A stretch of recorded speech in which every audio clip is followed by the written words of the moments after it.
What's going on, Wrestling World? I sat through both Raw.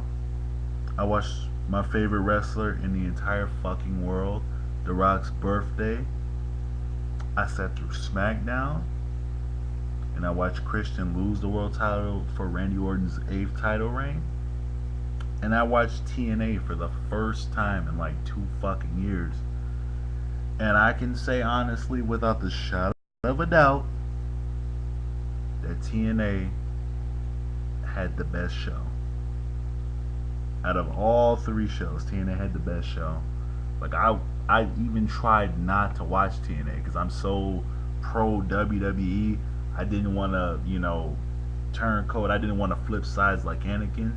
But TNA captivated me more than WWE this week, and that's a rarity right there. That's a big rarity.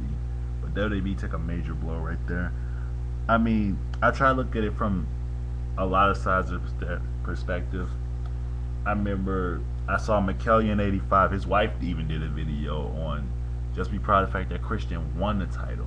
Jay Vardy did a video talking about, well, Orton's not the bad guy in this, and I respect that. But at the same time, it is fucked up that Christian lost the title in that way. But hopefully, WWE Crave, you've got some bigger things planned for Christian. You're not just gonna kick him out the title hunt just because of some bullshit that happened years ago. I also want to applaud WWE Creative for doing something with the core for once. It sucks that you had to kick Ezekiel Jackson out of the group, but at least you're doing something with them. They're not feuding with Big Show and Kane, two guys that no one gives a fuck about anymore, really. I mean, no one gives a fuck about Big Show and Kane. I mean, Kane's prime was years and years of fuck ago. Once he did See No Evil, that's when he really. That movie was decent, but he went downhill character wise.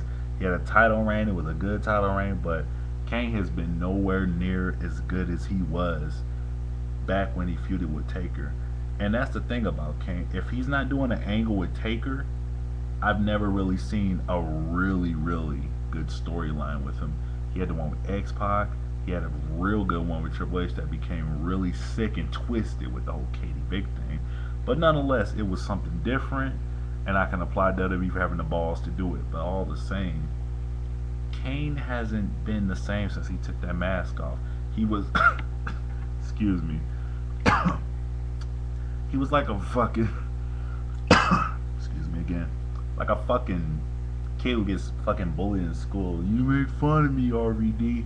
Throwing people through walls and shit. Like, man, who gives a fuck about all that, man? Go get a fucking title. You lost the title one day after you won it. I mean, Kane hasn't been the same since then. He had a real good title reign last year. He's old. No offense to Kane, but he's old. So we're looking for the new stars to take over. And WWE, fuck you for giving us the worst choices ever to go up against Christian. You gave us Mark Henry, you gave us the Great Khali, and you gave us Randy Orton. You knew who WWE was gonna pick. You knew who the fans were gonna pick. You gave us Heidi Klum versus Whoopi Goldberg and RuPaul to choose in that fucking shit.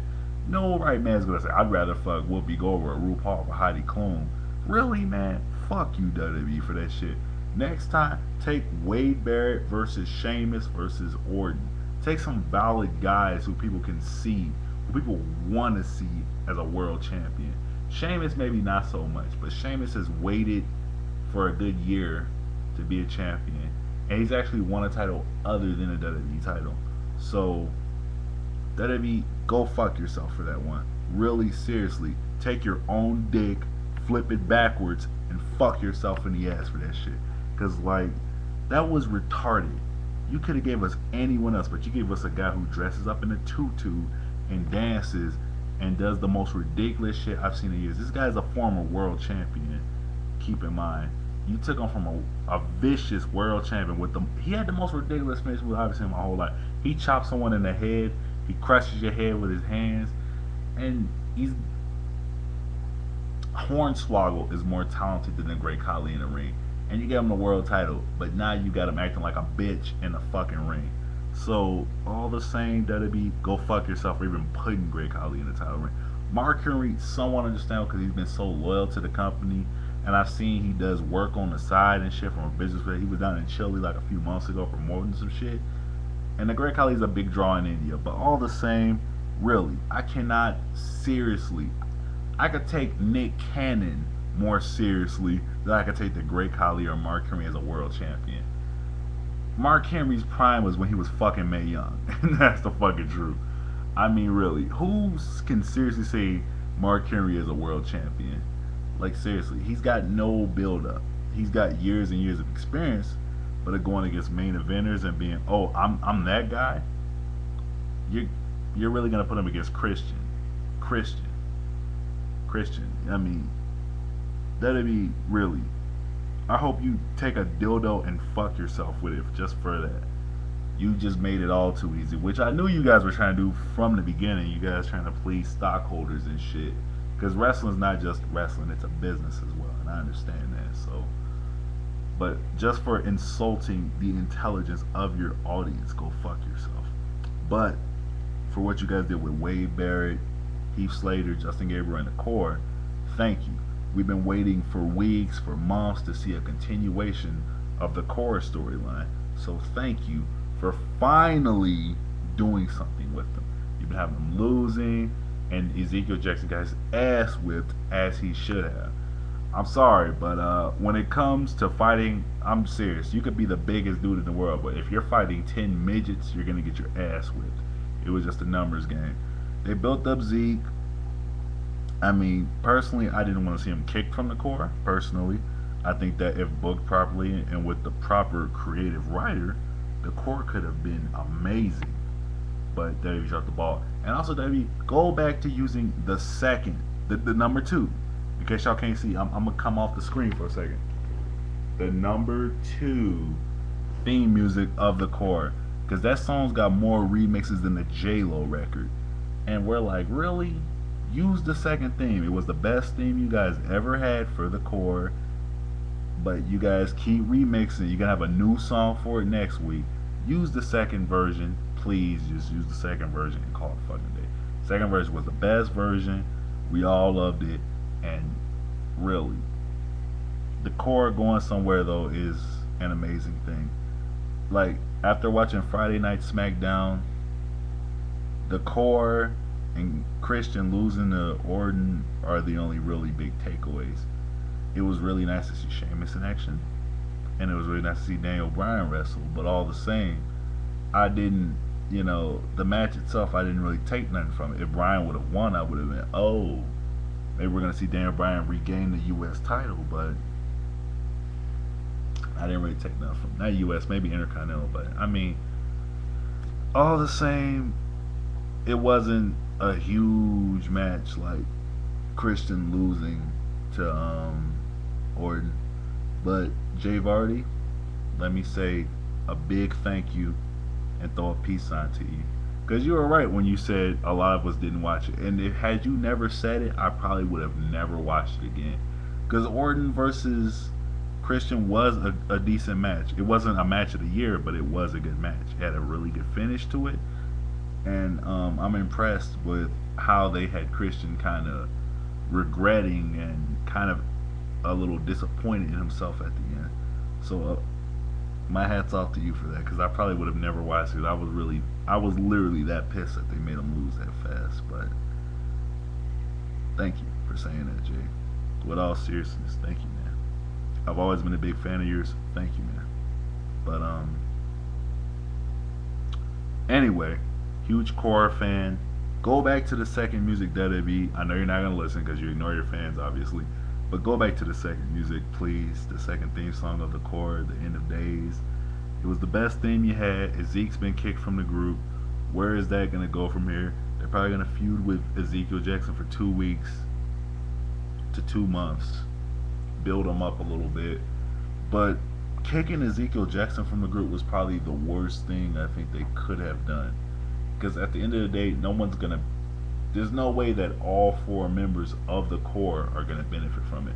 Because first of all, WWE creative team has been sucking as of late.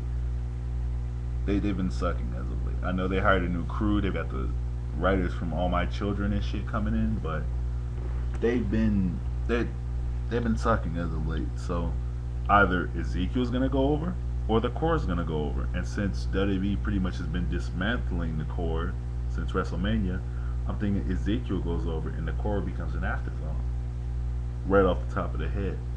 But I would really love to see the Core go over because they've been burying the Core for the last 3 months. They had one good fucking week on SmackDown, and that was the week that Teddy Long got injured. But instead of taking it and going, "Oh, Michael Tarver's our secret member of the Core," they went, "Oh no, it was Dolph Ziggler who took it," and Dolph Ziggler looks like fucking a jobber now because he's not, his hair is now blonde. I can't take Ziggler seriously no more. But anyway, enough about Raw. Raw gets enough press as it is.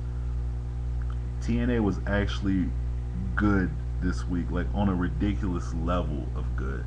And I haven't watched TNA in so fucking long, but to see AJ Styles wrestle, I did not even know the Dudley Boys were not together anymore, and that shocked the fuck out of me. And to hear that next week we're gonna get some huge change, some network exec shit, whatever the fuck it is about to happen, has me like, wow, I'm genuinely interested in TNA now. So I'll probably watch it next week. But I'll watch it more if they bring Jeff Hardy back. But Jeff Hardy seriously fucked up. So if they don't bring him back, I understand. But the fact that to see AJ Styles wrestle at any time is indeed a blessing because that guy's beyond talented. I want to close this video by saying a happy Mother's Day to all mothers out there. First off, to my mother, I love you, Mom. I miss you more than words can mean.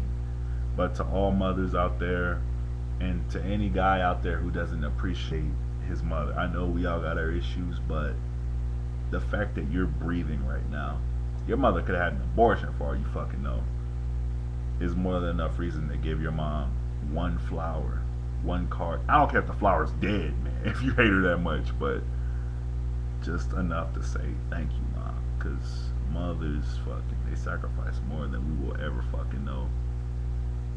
But anyway, before I get all Green Day-ish emo, also WWE changed the fucking theme song to SmackDown. Fuck that Green Day bullshit. Go back to Manson. Go back to some hardcore. But I guess that Green Day weak shit fix, it really fits what you guys are doing right now. So please push the Core. You got rid of Zeke Jackson.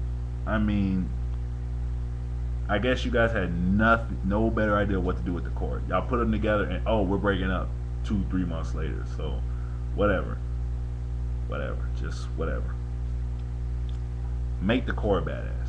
Make the Core badass, and you can easily push Wade Barrett. He's already shown he can carry a show with a good feud. He's already shown that shit. I don't know what the backstage politics are about him, but he's good. He can do it all. He's the total package. Or even better yet, push Heath Slater. He was FCW champion back when he was down there. And everybody's been fucking begging for Justin Gabriel to turn face. I don't see why you flipped Zeke Jackson when you could have easily flipped Gabriel, who everyone, I go online, I see everyone begging for Justin Gabriel to go face because he's got that look. And either way, Justin Gabriel, thumbs up because you're with Kelly Kelly. I read that shit online. I don't know how true that shit is, but I read that shit some months ago. Thumbs up, you're fucking a hot chick, dude. Good on you. Anyway, that's all I gotta say about it. TNA had the better show overall out of Raw and SmackDown. It was amazing to see a Rocky, and especially when the Rock kissed Mae Young, and fucking he pretty much treated Vicky Guerrero. I'm like, yes, Rock, yes, that's why the fuck we miss you so much, Rock. I'm gonna see Fast and Furious 5 within a week. Haven't seen it yet because I'm just, they always say this Fast and Furious is better than the last one, but they're always like, really, it's not that good. They said the same thing about Tokyo Drift. They said the thing about all the other ones, but I'm hearing this one's real good, so I'll take a look at it. Feel free to leave a comment. Thank you guys for watching. Happy Mother's Day to every mother out there, and I hope you guys are safe above all else. Thank you very much. WWE, make it badass. Make the Core badass, because I know you guys can do it, but you guys are retarded right now. So you made Christian drop the belt, and you kicked Zeke from the Core for some reason. I don't know why, but I hope that you guys know what the fuck you're doing. Fuck Cena being champion right now. That's just my opinion. I know you're building up the Rock feud, but fuck Cena being champion.